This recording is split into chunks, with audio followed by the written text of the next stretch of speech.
جائز ہے، 40واں بھی جائز ہے، 20واں بھی جائز ہے، سالانہ بھی جائز ہے۔ ہم لوگ جو اپنا ایصال ثواب کرتے ہیں، ایصال ثواب کیا کسی کے یہاں کوئی اختلاف نہیں ہے، ایصال ثواب کرنا سب کے ہاں جائز ہے۔ ہاں رہ گئی بات کھانے کی اور روٹی پکانے کی، جو ہم لوگوں کو بلا کر کے دعوت کرتے ہیں، دعوت کے لیے اعلیٰ حضرت فاضل بریلوی علیہ رحمہ آپ فتاوی رضویہ کے اندر لکھتے ہیں کہ میت کے کھانا 3 طرح کا ہے۔ پہلا کھانا وہ ہے کہ جو بطور دعوت ہو، پہلا کھانا جو بطور دعوت کیا جاتا ہے۔ دعوت کے طور پہ مثال کے طور پہ ہمارے یہاں کسی کا انتقال ہوتا ہے، تیسرا دن ہوتا ہے، ہمارے یہاں لسٹ بنتی ہے، اس لسٹ کے اندر جناب سرپنچ صاحب بھی آئیں گے، ایم ایل اے صاحب بھی آئیں گے، ایم ایل سی صاحب بھی آئیں گے، ڈی سی صاحب بھی آئیں گے، مولوی صاحب بھی آئیں گے، فلاں صاحب بھی آئیں گے، لسٹ بنتی ہے باضابطہ اور بلایا جاتا ہے۔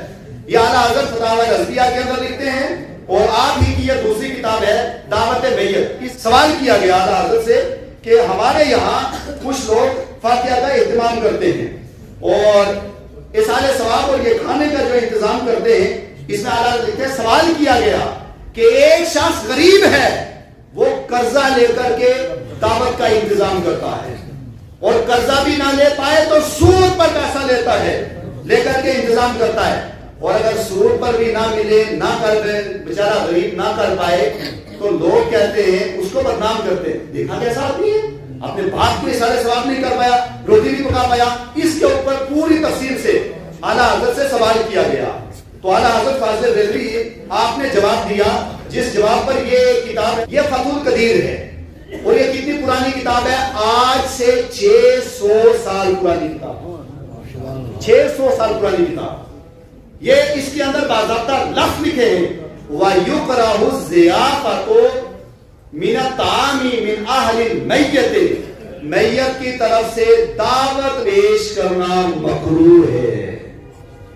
اور آگے لکھا، اس کے بعد لکھے ہیں وَبِدْعَةٌ قَبِیحَةٌ، میت کے نام سے جو ہم فہرست بنا کر کے بلاتے ہیں اور یہ اہتمام کرتے ہیں، یہ سب کا سب مکروہ ہے، بدعت قبیحہ ہے۔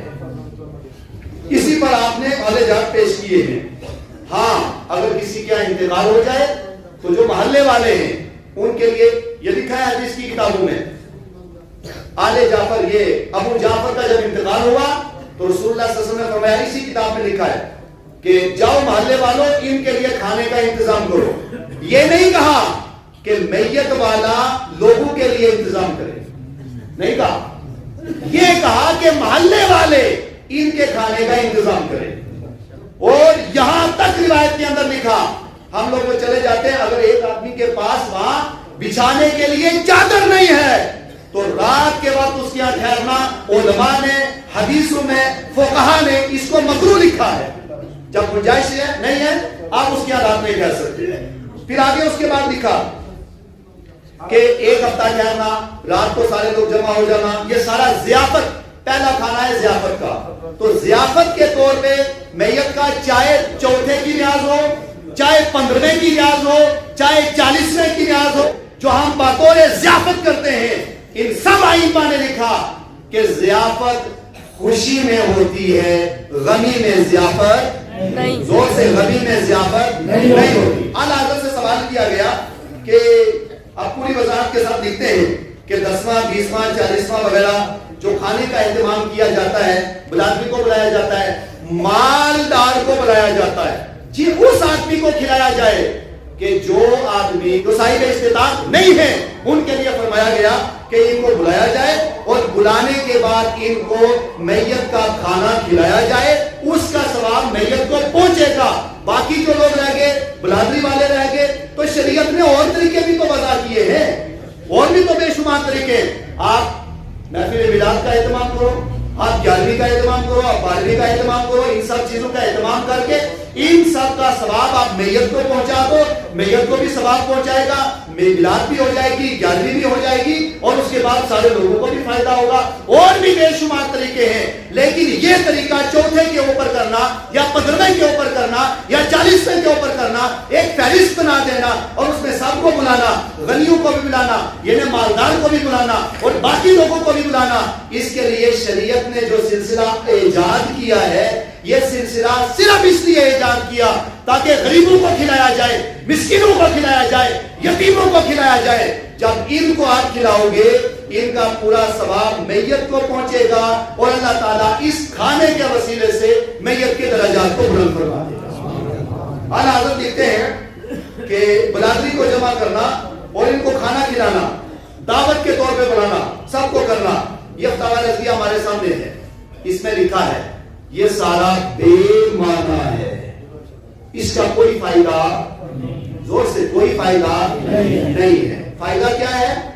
آپ 15 کی نیاز کریں اور نہیں غریب ملتے تو شریعت میں اور طریقہ بھی موجود ہے. آپ ایک یتیم بچے کو دے دو, اس کی باپ جو خرچہ آپ ادھر کرو گے وہ اٹھا کر کے آپ اس کے اوپر اس کی کفالت کر دو.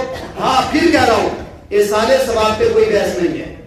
ایصال ثواب پہ نہ کوئی بحث ہے, نہ کوئی اعتراض ہے اور نہ ہی کسی کو شبہ ہے.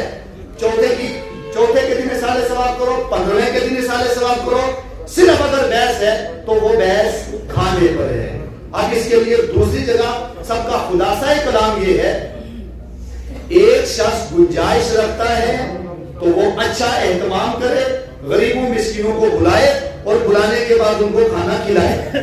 جو گنجائش نہیں رکھتا اس کے لیے شریعت نے کوئی پابندی نہیں لگائی ہے کہ جناب تو غریب ہے, تو نے کرنا ہی کرنا ہے, قرضہ لے کے کرنا ہے مگر کرنا ہی کرنا ہے. نہیں, شریعت نے اس کے اوپر کوئی پابندی نہیں لگائی. اگر وہ قرض لے کر کے کرے گا, وہ سود لے کر کے کرے گا, وہ جو ہے مکان یا دوسری چیزیں بیچ کر کے کرے گا, تو اس کا نہ مرنے والے کو فائدہ ہوگا نہ اس کو فائدہ ہوگا. ہاں پاجی پوری ہو جائے گی, فائدہ کوئی نہیں ہوگا. تو بہرحال ایصال ثواب کو بطور پاجی نہ بنایا جائے بلکہ ایصال ثواب بحیثیت ایصال ثواب کریں گے تو اس کا ثواب اللہ تعالیٰ سب کو عطا فرمائے گا.